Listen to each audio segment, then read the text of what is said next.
Jungkook नींद में ही थोड़ा मूव करता है। ते जल्दी से अपना हाथ जोंगकुक के फेस पर से हटा लेता है और अपनी आंखें फिर से बंद कर लेता है कि कहीं जोंगकुक को पता न चले कि वो उठ गया है। जोंगकुक जब अपना आंखें खोलता है वो तेई को अपने पास देखकर स्माइल करता है और वापस तेयांग को हक करके सोने ही वाला होता है, लेकिन तभी उसको रियलिटी की एहसास होता है। कुकी को लग रहा था कि वो कोई ड्रीम देख रहा है और ड्रीम में तेयांग को हक करके पीसफुली सो रहा है, लेकिन जब उसने सच में तेई को अपने बाहों में महसूस किया, वो तुरंत तेई से अलग होता है और बिना आवाज़ किए बेड से निकल जाता है। जोंगकुक बाथरूम में आ जाता है शावर लेने। थैंक गॉड तेई ने नहीं देखा, वरना सिचुएशन मेरे लिए बहुत ही अजीब हो जाता। क्या मैं पूरी रात तेई को हक करके ही सोया हुआ था? जोंगकुक मन में ही सोच रहा होता है। जोंगकुक शावर लेकर रूम में आकर देखता है तेयांग अभी भी सो रहा है। सोते हुए तेयांग एक क्यूट एंजल की तरह लगता है जोंगकुक को। वो बहुत टाइम तक कोशिश करता है तेयांग के तरफ ना देखने की, लेकिन वो खुद को रोक नहीं पाता, क्योंकि उसको पता है जब भी वो तेयांग की तरफ देखता है वो बहुत ज़्यादा वीक पड़ने लगता है। उसकी हार्ट बीट बहुत तेज़ होने लगता है। जोंगकुक सोचता है तेई सो रहा है, मैं उसे डिस्टर्ब थोड़ी ना कर रहा हूँ। मेरे उसके करीब जाकर एक बार उसे देखने में क्या प्रॉब्लम है? जोंगकुक स्लोली तेयांग के पास आकर बैठ जाता है। जोंगकुक अभी भी इस बात को रियलाइज़ नहीं कर रहा था कि वो तेयांग से डीपली प्यार करने लगा है। वो तेई को देखने के लिए उसके बहुत करीब आ जाता है और अपनी उंगलियों से उसके आई लैशेस और लिप्स को सॉफ्टली टच करने लगता है। तेयांग जो कब से जगा हुआ है वो ये सब बहुत इंजॉय कर रहा था, लेकिन जब जोंगकुक उसके और नज़दीक आया और उसके फेस को टच करने लगा, तेयांग की बॉडी में गूज़बम्प आने लगता है। जोंगकुक के गीले बालों से पानी तेयांग के फेस पर गिरते ही जोंगकुक तुरंत टॉवल से तेयांग के फेस को वाइप करने लगता है और वो एक काम बहुत ही केयरफुली कर रहा था कि तेयांग नींद से जग न जाए। तेयांग की ब्रीथ भी अब हेवी होने लगा था, क्योंकि उसे जोंगकुक की वार्म टच और उसकी वार्म ब्रीथ अपने ऊपर अच्छे से फील कर पा रही थी। जोंगकुक तेई के इतने पास आ जाता है कि तेई अगर अभी गलती से भी हिलता है तो दोनों के लिप टच हो जाएगा। तेयांग बहुत टाइम तक खुद को रोकने के बाद फाइनली जोंगकुक की उंगलियों को पकड़ लेता है और अपनी आंखें खोलकर जोंगकुक की तरफ प्यार से देखते हुए कहता है, बनी, तुम मेरे साथ क्या करना चाहते हो? अगर मैं थोड़ी देर खुद को और रोकता हूँ तो पता नहीं तुम क्या करते मेरे साथ। क्या बनी को सुबह सुबह मुझे खा जाने का इरादा है?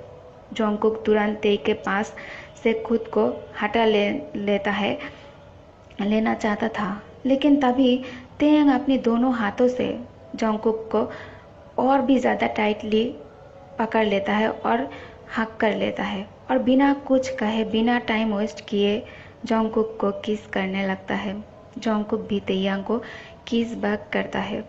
अचानक जोंगकुक का फ़ोन बजने लगता है। फ़ोन की आवाज़ जोंगकुक को बहुत इरिटेट फील करवा रहा था। उसे अभी तेई से खुद को अलग नहीं करना था। वो थोड़ी देर और तेयांग के सॉफ्ट और वार्म लिप्स को महसूस करना चाहता था। तेयांग क्यूट वे में जोंगकुक की एयर में पिंच करके सॉफ्ट टोन में कहता है, बनी हस्बैंड, अगर तुम चाहो तो हम रात को इसे कंटिन्यू कर सकते हैं, और अगर अभी चाहिए तो मुझे कोई प्रॉब्लम नहीं है, लेकिन मुझे लगता है तुम्हें कॉल उठा लेना चाहिए। हो सकता है कोई ज़रूरी कॉल हो। जोंगकुक की फेस पूरी तरह से रेड हो चुका है। वो पहली बार किसी के सामने शाई फील कर रहा है। तेयांग की आंखों में देखते ही वो खुद को खोने लगता है। जोंगकुक खुद की शाइनेस छुपाने के लिए तुरंत तेयांग से अलग होता है और अपना आइस रोल करके कोल्ड टोन में कहता है, अभी जो कुछ भी हुआ उसका कोई मतलब नहीं है मेरे लिए, तो तुम्हारे लिए यही अच्छा होगा कि तुम इसे सीरियसली मत लो और दिन में सपना देखना बंद करो। जोंगकुक अपने बात खत्म होते ही फ़ोन हाथ में लिए दूसरे कमरे में चला जाता है बात करने के लिए।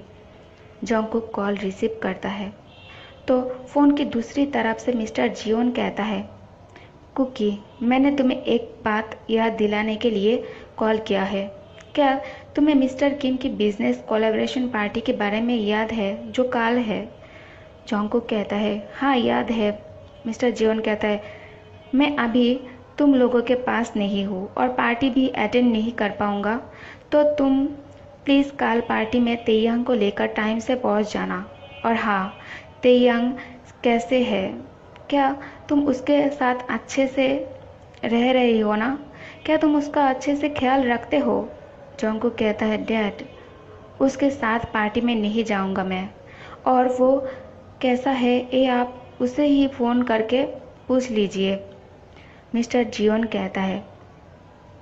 मिस्टर जियोन जोंगकुक की बात से गुस्सा हो जाता है और मिस्टर जियोन गुस्से में चिल्लाकर कहता है, क्या तुम चाहते हो फिर से तुम्हारा सारा कुछ ब्लॉक करवा दूँ?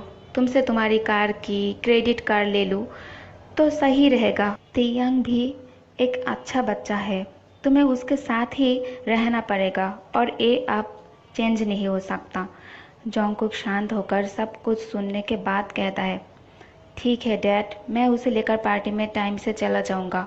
और हाँ, मॉम आपके लिए बहुत ज़्यादा चिंता करती है, तो आप मॉम को भी कॉल करके उनसे बात कर लेना। मिस्टर जियोन कहता है, मैं पहले ही तुम्हारी मॉम से बात कर लिया है। क्या तुम और तेई नाश्ता कर लिया है? अगर नहीं किया है तो उसे लेकर बाहर किसी अच्छी सी रेस्टोरेंट में उसे लेकर जाओ और साथ में थोड़ा अच्छे से टाइम स्पेंड करो। खाओ पियो, दोनों यंग हो, थोड़ा मज़े करो, ठीक है? बाय, अब मैं रखता हूँ। मैं जब शावर लेकर कमरे में आया, मैंने देखा बेड के ऊपर ब्यूटीफुल सा रेड रोजेस का बुके रखा है और साथ में एक गिफ्ट बॉक्स भी।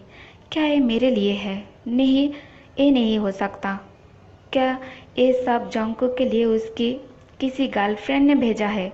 क्या मैं देखूँ इसमें क्या है, जबकि मैं अच्छे से जानता हूँ कि किसी दूसरे की चीज़ों को बिना पूछे टच नहीं करना चाहिए, लेकिन मैं देखना चाहता हूँ इसमें क्या है।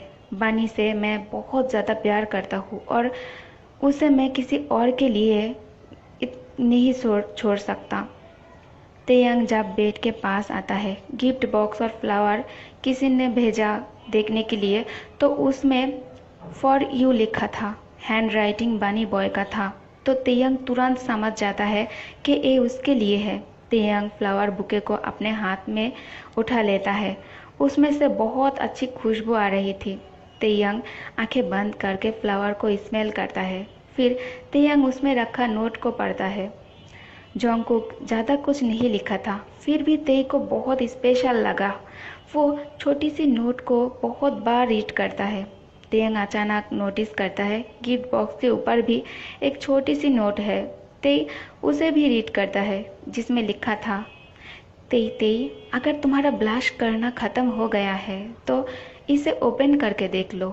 तेयंग अपनी रूम के पास आसपास देखता है।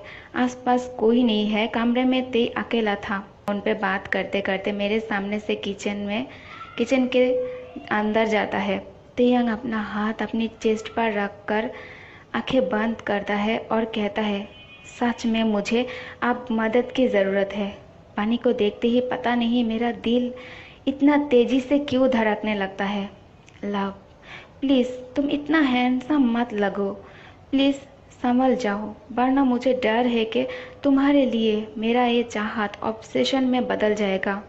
तेयंग आंखें बंद करके सोच ही रहा था, तभी पीछे से कोई उसके कंधे पर हाथ रखता है।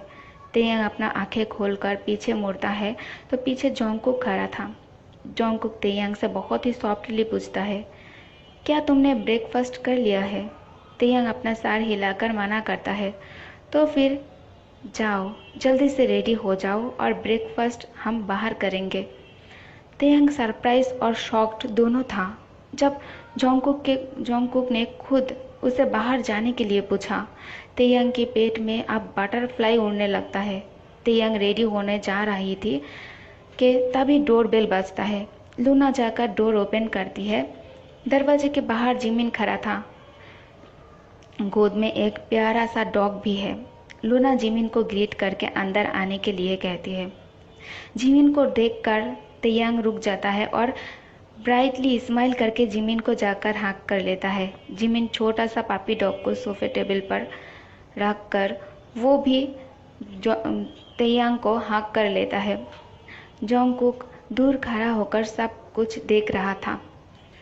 जिमिन एक्साइट होकर कहता है, वी क्या तुम ठीक हो? चलो ये सब छोड़ो, क्या तुमने नाश्ता किया? और अभी तुम्हारी हाथ के चोट कैसा है? दिखाओ मुझे। तेयंग जिमिन को रोकते हुए पापी डॉग को देखकर कहता है, जिमिनी ये बहुत क्यूट है, क्या मैं इसे कैरी कर सकता हूँ? जिमिन कहता है, हाँ क्यों नहीं माई भी। क्या तुम्हें पता है ये तुम्हारे लिए गिफ्ट है और एक गिफ्ट यूंगी ने भेजा है तुम्हारे लिए। तेयंग तुरंत पापी डॉग को अपनी गोद में उठा लेता है और उसे किसेस करना लगता है। तभी अचानक जोंगकुक आकर तेयांग के हाथ से पापी को छीन लेता है और उसे फिर से बास्केट में रखकर कोल्ड टोन में कहता है, ये तुम क्या कर रही हो? तुम्हारे हाथ में चोट लगी है, कहीं तुम इसे अपने पास रखने के बारे में तो नहीं सोच रहे हो ना? ते अभी तुम इसे अपने पास नहीं रख सकते। बात करते करते जोंगकुक तेयांग के हाथ को टाइटली पकड़कर अपने पास खींच लेता है। तेयांग ये बात नोटिस करता है। तेयांग बहुत ज़्यादा शॉक्ड है जोंगकुक के बिहेवियर से। ते जोंगकुक की यार के पास आकर धीरे से कहता है, लव क्या तुम अब इस छोटी सी पापी से भी जेलस हो रही है? जोंगकुक जिमिन की तरफ देखकर कहता है, तेई को डॉग से एलर्जी है, तुम इसे अपने साथ ले जाओ। तेयंग जोंगकुक से क्यूटली रिक्वेस्ट करने लगता है डॉग को अपने पास रखने के लिए, लेकिन जोंगकुक उसके बात ना मानने की ठान लिया है। तो जिमिन कहता है, मिस्टर जियोन जोंगकुक, मुझे नहीं लगता है कि आपको ऐसा करना चाहिए। भी को डॉग से कोई भी एलर्जी नहीं है, उसे डॉग बहुत ज़्यादा पसंद है, तो उसे ये अपने पास रखने दीजिए। और ये उसके लिए गिफ्ट है जो मेरी दोस्त ने उसके लिए भेजा है, तो आप मना नहीं कर सकते। तेयंग फिर से क्यूटली पापी फेस बनाकर जोंगकुक के तरफ देखते हुए कहता है, प्लीज़ लव क्या मैं इसे रख लूँ? फिर जोंगकुक को उसकी आंखों में देखते हुए उसके बात मानना पड़ता है। वो मना करना चाहता था, उसे जिमिन और इस डॉग दोनों से ही अब एलर्जी उसे होने लगी थी। उसे बहुत ज़्यादा चीर मच रही है दोनों को देखकर कि दोनों तेयांग के इतने करीब कैसे। उसको ये बर्दाश्त नहीं हो रहा था, लेकिन वो तेई की इतनी क्यूट फेस देखकर उसे मना भी नहीं कर पा रहा है, तो वो मान जाता है और तेयंग हैप्पीली जाकर जोंगकुक को हक कर लेता है। ओके गाइस, तो इस पार्ट को मैं यही ख़त्म करती हूँ। Thank you for watching.